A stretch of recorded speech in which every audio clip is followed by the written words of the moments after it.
بسم اللہ الرحمن الرحیم۔ السلام علیکم رحمۃ اللہ وبرکاتہ۔ مرنے سے پہلے قرآن کی یہ صورت ایک بار روزانہ پڑھو، ملک الموت ماں سے زیادہ مہربان ہوگا، روح کو نرمی کے ساتھ جسم سے نکالے گا انشاءاللہ۔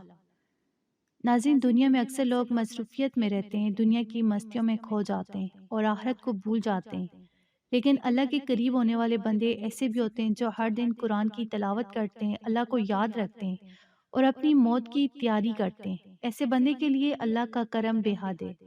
جب وہ روزانہ قرآن کی تلاوت کرتے اور دل سے اللہ کو یاد کرتے تو آخرت میں اس کے لیے عظیم برکتیں نازل ہوتی ہیں۔ خاص طور پر ایک صورت ہے جو اگر وہ بندہ روزانہ پڑھے تو موت کے وقت ملک الموت جو روح کو سختی سے نکالتے، وہ بھی اس بندے کے ساتھ مہربان ہو جاتے، لاکھوں فرشتے اس کے لیے استغفار کرتے ہیں، قبر کے چاروں طرف نور ہی نور برستے اور اللہ کی رحمت اس پر شامل ہوتی ہے۔ یہ وہی بندے ہیں جو دنیا کی مصروفیات میں بھی اللہ کو یاد رکھتے ہیں اور اپنی آخرت کے لیے تیاری کرتے ہیں۔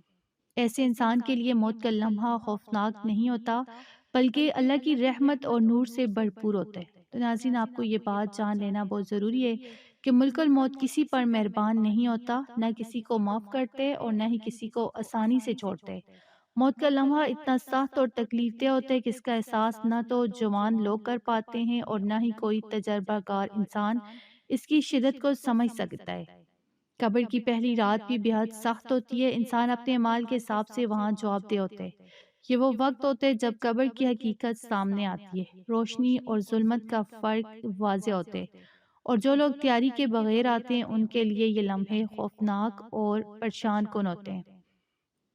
لیکن اللہ کی رحمت ہے کہ جو شخص قرآن کی تلاوت کرتے، اللہ کو یاد رکھتے اور اپنی موت کی تیاری کرتے، وہ ملک الموت کے ساتھ بھی مہربانی کے مستحق بنتا ہے۔ اگر آپ چاہتے ہیں کہ قبر میں روشنی پیدا ہو، موت کے وقت راحت ہو اور ملک الموت آپ کے ساتھ نرمی سے پیش آئے، تو آج سے ہی اپنی تیاری شروع کرنی چاہیے، کیونکہ زندگی بہت مختصر ہے۔ ہم اکثر کہتے ہیں کہ کل کر لیں گے، لیکن کل کسی کو معلوم نہیں۔ ہمیں آج ہی سے قرآن کے ساتھ جڑنا ہے، قرآن پڑھنا ہے، سمجھنا ہے اور اس پر عمل کرنا ہے۔ بندے کے لیے سفارش، دوست اور محافظ بن جاتا ہے یہ قرآن۔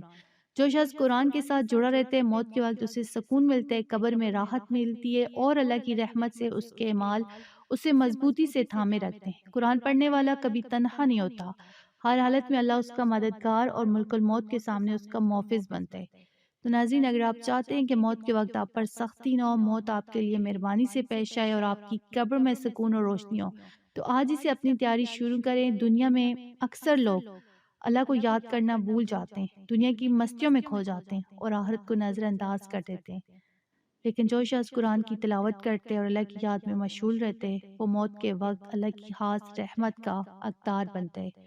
ایسی ایک صورت ہے جو اپنے پڑھنے والے کی سفارش کرتی ہے۔ یہ صورت اللہ کے سامنے اپنے پڑھنے والے کے لیے دعا کرتی ہے اور کہتی ہے یہ بندہ کبھی عذاب میں نہیں آئے گا۔ یہ صورت اپنے پڑھنے والے کو قبر کی پہلی رات میں راحت اور روشنی دیتی ہے اور اللہ سے وعدہ کر لیتی ہے کہ یہ بندہ سیدھا جنت کی طرف جائے گا۔ جب انسان کو قبر میں رکھا جاتا ہے تو فرشتے قبر کے چاروں طرف آتے ہیں۔ یہ صورت پیروں کی طرف سے آنے والے فرشتوں کے سامنے کھڑی ہو جاتی ہے اور کہتی ہے کہ میں ابھی اللہ سے پوچھ کر آتی ہوں کہ تم میرے بندے کو کیوں نقصان پہنچا رہے ہو۔ پھر یہ صورت اللہ کے دربار میں جاتی ہے اور یاد دلاتی ہے کہ اللہ نے وعدہ کیا تھا کہ جو بھی یہ صورت پڑھے گا اسے سیدھا جنت میں داخل کرے گا، اس سے قبر کے عذاب سے، قبر کی سختی سے، منکر نکیر کے سوالات سے بچائے گا۔ پھر یہ واپس آتی ہے اور اپنے پڑھنے والے کو نور اور رحمت کے ساتھ جنت میں لے جاتی ہے۔ یہ صورت نہ صرف موت کے وقت مددگار ہے بلکہ قبر کی پہلی رات میں بھی روشنی پیدا کرتی ہے۔ فرشتے اس کے لیے استغفار کرتے ہیں اور اللہ کی رحمت سے وہ بندہ ہر پریشانی سے محفوظ رہتا ہے۔ لہٰذا ہر مسلمان کو چاہیے کہ سورت کی روزانہ کم از کم ایک بار تلاوت لازمی کرے۔ جب بھی رات کو سوئیں، سونے سے پہلے ایک بار اس کو پڑھ کر سوئیں، یا صبح کے ٹائم اس سورت کو پڑھ لیں، کیونکہ موت کا کوئی وقت مقرر نہیں۔ تو یہی وجہ ہے کہ صبح یا رات کو سونے سے پہلے یہ پڑھ کر سوئیں۔ قرآن کی یہ سورت سورہ ملک ہے، یہ 29ویں پارے کی پہلی سورت ہے۔ یہ وہ سورت ہے جو پڑھنے والے کو قبر کی پہلی رات منکر نکیر کے سوالات سے بچائے گی۔ اس سورت سے دوستی کر لیں، اس کو ابھی سے پڑھنا شروع کریں، انشاءاللہ موت کے بعد یہ آپ کے ساتھ ہی رہے گی قیامت تک۔ تو اگر آپ کو ویڈیو اچھی لگی، اسے آپ نے لائک کرنا ہے، شیئر کرنا ہے اور چینل کو سبسکرائب کرنا ہے۔ جزاک اللہ۔